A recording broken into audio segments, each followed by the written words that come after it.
Hello नमस्कार दोस्तों, स्वागत है आप सभी का आपके अपने यूट्यूब चैनल पे। आज हम स्पर्श भाग 2 यानी कि कक्षा 10 की पुस्तक से लगे हुए तीसरे कवि बिहारी जी को कंटिन्यू करेंगे। इससे पहले हमने बिहारी के बारे में विभिन्न तथ्यों को जाना था। वीडियो लंबी होने के कारण ये उसका पार्ट 2 है। तो आपने अगर पार्ट 1 नहीं देखा है तो पार्ट 1 पहले ज़रूर देखिए। ये आगे हमने इसको कंटिन्यू करा है। पार्ट 1 में हमने ये लास्ट पॉइंट करा था कि आचार्य शुक्ल ने बिहारी को रसवादी माना है, नगेंद्र ने ध्वनिवादी। श्री राधाचरण गोस्वामी ने बिहारी को पीयूषवर्षी मेघ कहा है। इसके बाद संस्कृत के आचार्य बलदेव उपाध्याय ने हाल को गाथा का, गोवर्धनाचार्य को आर्य का तथा बिहारी को दोहा का बादशाह माना है। तो यहाँ तक हम इसको कवर कर चुके थे। अब आगे हम इसको शुरू करते हैं। बिहारी लाल की एकमात्र रचना बिहारी सत्सई दोहा छंद में रचित है। तो हमें ये जान लेना है कि दोहा छंद में है। इसकी भाषा परिनिष्ठित साहित्यिक ब्रज भाषा यानी कि मानक ब्रज भाषा है और ये साहित्यिक है। डॉक्टर जॉर्ज ग्रियर्सन के अनुसार यूरोप में बिहारी सत्सई के समकक्ष कोई रचना नहीं है। तो ये एक महत्वपूर्ण कथन है कि जॉर्ज ग्रियर्सन ने कहा है कि यूरोप में बिहारी सत्सई के समकक्ष कोई रचना नहीं है। तो ये पॉइंट एग्जाम में कई बार पूछा गया है, तो ये अच्छे से याद रखना है। बिहारी सत्सई पर हिंदी में 50 से अधिक टीका प्राप्त हैं। यानी कि बिहारी की एकमात्र रचना बिहारी सत्सई पर इतनी अधिक टीका लिखी गई है और विभिन्न भाषाओं में उनके अनुवाद हुए हैं। अलग अलग भाषाओं छंदों में इनके टीका हुई है। तो हमें याद रखना है कि सबसे अधिक जिस पर टीका हुई है वो है बिहारी सत्सई। अगला इम्पॉर्टेंट पॉइंट है कि बिहारी लाल के पुत्र कृष्णलाल कवि ने बिहारी सत्सई की टीका सर्वप्रथम सवैया छंद में ब्रज भाषा में लिखी। तो इस दृष्टि से ये महत्वपूर्ण प्रश्न बन जाता है कि कई सारी टीकाएं लिखी गई हैं, लेकिन जो पहली टीका है वो उनके पुत्र ने सवैया छंद में लिखी है, क्योंकि जो मूल टीका है वो दोहा छंद में लिखी गई थी और उसकी टीका सवैया छंद में और ब्रज भाषा में है। तो इस तरीके से ये प्रश्न ऐसा पूछा जाता है कि बिहारी लाल के पुत्र की टीका का क्या नाम है या फिर वो किस छंद में है। तो सवैया छंद में है, ये आपको बात याद रखनी है। आगे बताया गया है कि जगन्नाथ दास रत्नाकर जी द्वारा लिखी जो टीका बिहारी रत्नाकर है, जो 1921 में लिखी गई थी, ये खड़ी बोली हिंदी की सर्वश्रेष्ठ टीका है। तो जो एग्ज़ाम में आप देखते हैं यूजीसी नेट में लगी है या राजस्थान के आरपीएससी में लगी है, वो जगन्नाथ दास रत्नाकर जी द्वारा लिखी टीका बिहारी रत्नाकर लगी हुई है, क्योंकि ये हिंदी खड़ी बोली की सर्वश्रेष्ठ टीका है। ऐसी कई सारी और भी टीका मिली है, लेकिन उन सभी में अलग भाषा में अनुवाद हुआ है, अलग छंद में अनुवाद हुआ है। तो इस तरीके से, लेकिन जो पहली सबसे महत्वपूर्ण है हिंदी की वो है जगन्नाथ रत्नाकर जी की। आगे ये बताया गया है कि बिहारी सत्सई पर सर्वाधिक प्रभाव निम्न कवियों का पड़ा है। तो डीएचएसबी एग्जाम में क्वेश्चन पूछा गया था कि बिहारी सत्सई पर सर्वाधिक किस कवि का प्रभाव पड़ा है। तो इसमें से हाल का एक ऑप्शन था। तो आपको इस तरीके से याद रखना है कि 3 कवि हैं जिनकी रचना का बिहारी सत्सई पर प्रभाव पड़ा है। तो पहले कवि हैं अमरूक, जिनकी रचना है अमरूक शतक। शतक यानी कि 100। तो अमरूक ने अपने ही नाम से शतक की रचना की है और इसकी भाषा संस्कृत है। इनकी भाषा भी याद रखनी है। इसके बाद हाल, जो शालिवाहन के नाम से भी जाने जाते हैं, इनकी रचना है गाथा सप्तशती और ये प्राकृत भाषा में है।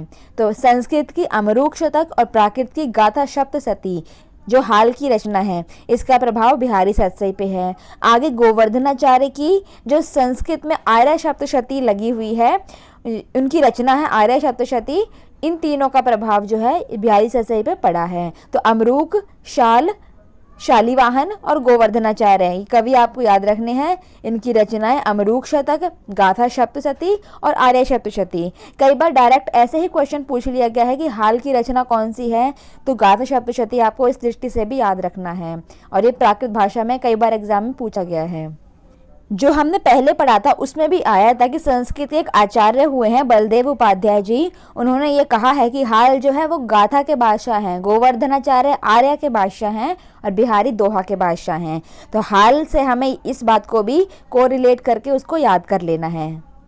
तो अभी तक हमने बिहारी लाल जी के संदर्भ में एनसीईआरटी में दिए गए कथन, उनसे उनकी रचना के बारे में क्या कहा जाता है, वो किस छंद में है, किस भाषा में है, उस पे कवियों ने क्या कहा है, इन सब को हमने जान लिया। उसके बाद हमने यह भी जान लिया कि बिहारी सतसई पे किसका प्रभाव है, उसमें जो प्रभाव है वो कौन सी रचनाएं हैं, वो किस भाषा में हैं, आदि ये सब चीज़ें और उनकी टीकाओं के बारे में हमने जान लिया। अब हम आ जाते हैं कि बिहारी के संदर्भ में आचार्य रामचंद्र शुक्ल ने कौन कौन से कथन कहे हैं जो एग्जाम में पूछे जाते हैं। आचार्य रामचंद्र शुक्ल जी क्योंकि एक मूर्धन्य विद्वान है, उनके द्वारा कहे गए सभी कथन महत्वपूर्ण होते हैं। तो उनकी जो पुस्तक है हिंदी साहित्य का इतिहास, उसमें जो उन्होंने बिहारी लाल जी के संदर्भ में कथन कहे हैं, उन सभी कथनों से रूबरू होना हमारा कर्तव्य है, क्योंकि एग्जाम में इनके बारे में बहुत पूछा जाता है। तो पहला पॉइंट है, श्रृंगार रस के ग्रंथों में जितनी ख्याति और जितना मान बिहारी सतसई का हुआ उतना और किसी का नहीं। इसका एक एक दोहा हिंदी साहित्य में एक एक रत्न माना जाता है। तो आचार्य रामचंद्र शुक्ल का ये कथन बहुत ज़्यादा इम्पोर्टेंट है, क्योंकि वो जिस कवि के बारे में कहते हैं उसको पूरे उनकी आलोचना इतनी वैज्ञानिक है कि सभी जो रचनाकार जितने आलोचक हैं सब उनकी बात से सहमत होते हैं। इसीलिए इनसे संबंधित प्रश्न ज़्यादा पूछे जाते हैं आचार्य रामचंद्र शुक्ल से। तो उन्होंने बिहारी को इतना अच्छा इनके बारे में बात की है कि जितनी ख्याति और जितना मान बिहारी सतसई का है उतना और किसी का नहीं। तो इससे बिहारी का महत्व और ज़्यादा बढ़ जाता है। तो इसका एक एक दोहा जो क्या है, एक एक रत्न उन्होंने बोला है। तो ये बात हमें याद रख लेनी है, ये आचार्य रामचंद्र शुक्ल ने कही है। अगला कथन है, यदि प्रबंध काव्य एक विस्तृत वनस्थली है तो मुक्तक चुना हुआ गुलदस्ता है। अगर आप हिंदी साहित्य के विद्यार्थी हैं तो शायद ही ऐसा अगर होगा कि ये पंक्ति आपने ना सुनी हो। इस पंक्ति पे हम ग्रेजुएशन में, मास्टर्स में कितनी बार देख चुके हैं, कितनी चर्चाएं होती हैं और ये प्रश्न इतनी बार रिपीटेड है कि इसका कुछ कहना ही नहीं। तो ये तो आपको बिल्कुल रटा हुआ होना ही चाहिए। तो ये आचार्य रामचंद्र शुक्ल का इम्पॉर्टेंट कथन है। यदि प्रबंध काव्य एक विस्तृत वनस्थली, प्रबंध में एक नायक के जन्म से लेकर मृत्यु तक का वर्णन होता है, उसके आगे वंशों का भी वर्णन होता है, तो एक उसको विस्तृत वनस्थली कहना उन्होंने उचित समझा है। तो मुक्तक को उस वनस्थली से जो जो अच्छे फूल हैं, जो जो अच्छी घटनाएं हैं, जो जो अच्छे वाक्य हैं, जो जो अच्छे व्याकरण आदि को चुनकर जो एक गुलदस्ता बना लिया, जो अच्छी अच्छी चीज़ें हैं उसको हम गुलदस्ते में रख लेते हैं, तो उन सब को उन्होंने गुलदस्ता कहा है। तो मुक्तक को गुलदस्ता कहते हैं और प्रबंध काव्य को एक विस्तृत वनस्थली आचार्य रामचंद्र शुक्ल ने कहा है। तो प्रबंध और मुक्तक को समझने के लिए भी ये उनकी एक पंक्ति बहुत ही महत्वपूर्ण है। आगे तीसरा कथन है कि जिस कवि में कल्पना की समाहार शक्ति के साथ भाषा की समाहार शक्ति जितनी अधिक होगी उतनी ही वह मुक्तक की रचना में सफल होगा, और ये क्षमता बिहारी में पूर्ण रूप से वर्तमान थी।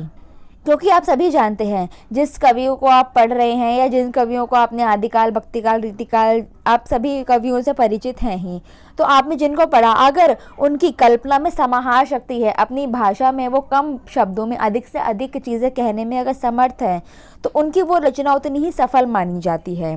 और मुक्तक की तो ये विशेषता होनी ही चाहिए, क्योंकि मुक्तक क्या है, एक विस्तृत वनस्थली का एक चुना हुआ गुलदस्ता है। तो उस रचना में अगर समाहार शक्ति होगी तो वो रचना सफल और बहुत ही ख्याति प्राप्त करेगी। तो इस दृष्टि से भी मुक्तक पे प्रकाश डालते हुए आचार्य रामचंद्र शुक्ल ने बिहारी की एक खूबी बताई है, तो इसे हमें याद रखना है। अगला कथन जो है ये थोड़ा बड़ा है, लेकिन बिहारी के काव्य को समझने के लिए, बिहारी को समझने के लिए आपकी सहायता करेगा। आचार्य रामचंद्र शुक्ल ने कहा है कि बिहारी की कृति का मूल्य जो बहुत अधिक आंका गया है उसे अधिकतर रचना की बारीकी या काव्यांगों के सूक्ष्म विन्यास की निपुणता की ओर ही मुख्यतः दृष्टि रखने वाले पारखियों के पक्ष से समझना चाहिए।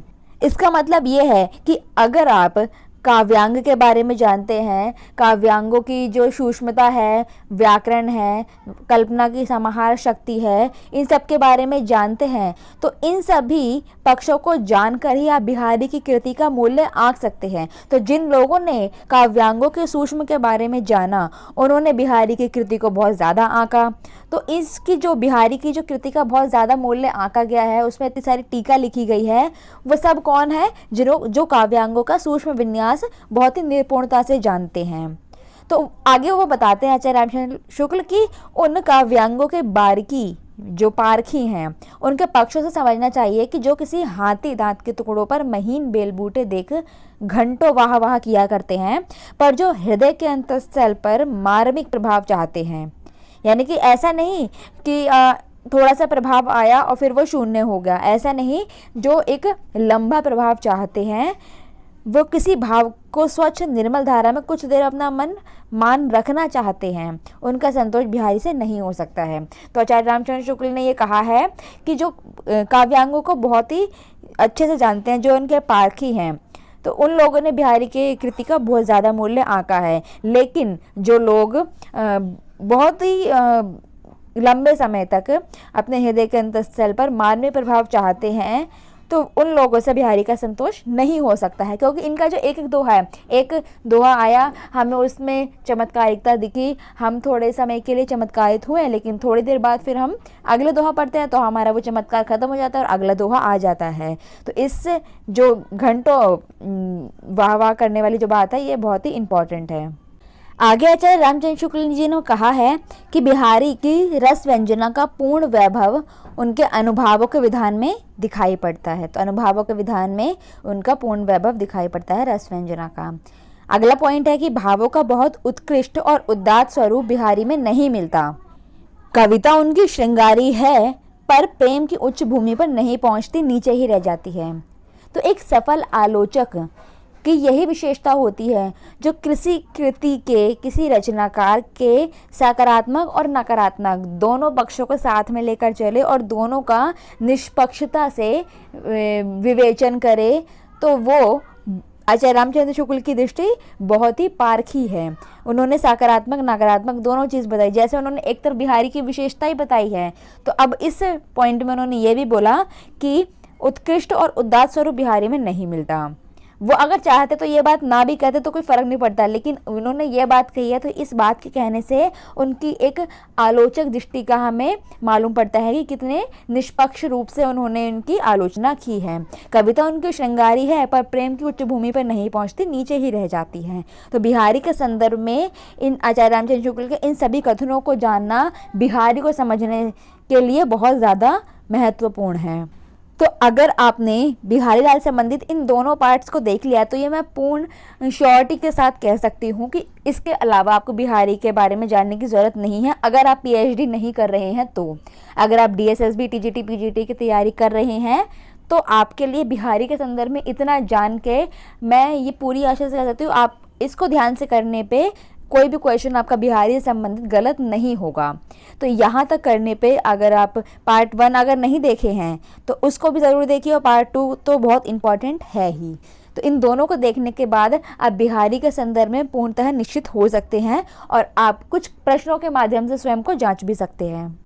तो अगर अभी तक आप वीडियो में बने हुए हैं तो वीडियो को लाइक, शेयर, सब्सक्राइब किए बिना मत जाइएगा। अगर आपने प्रीवियस वीडियोस नहीं देखी है तो उनको भी देखना ज़रूरी है, क्योंकि हमने उनमें एनसीईआरटी के कवि लेखकों को कवर किया है। इससे पहले हम स्पर्श भाग 1 यानी कक्षा 9 की पुस्तक को कवर कर चुके हैं। इसमें लगे लेखक कवियों पे हम पूरा कवर कर चुके हैं। इसमें हम अब स्पर्श भाग 2 को कवर कर रहे हैं, जिसमें हम आज तीसरे कवि पे बिहारी लाल पर आ गए। इससे पहले हमने कबीर, मीरा और बिहारी, अभी 3 हो गए हैं। तो ये सीरीज़ पूरी कंटिन्यू है, हम एनसीईआरटी के सभी लेखक और कवियों को कवर करेंगे।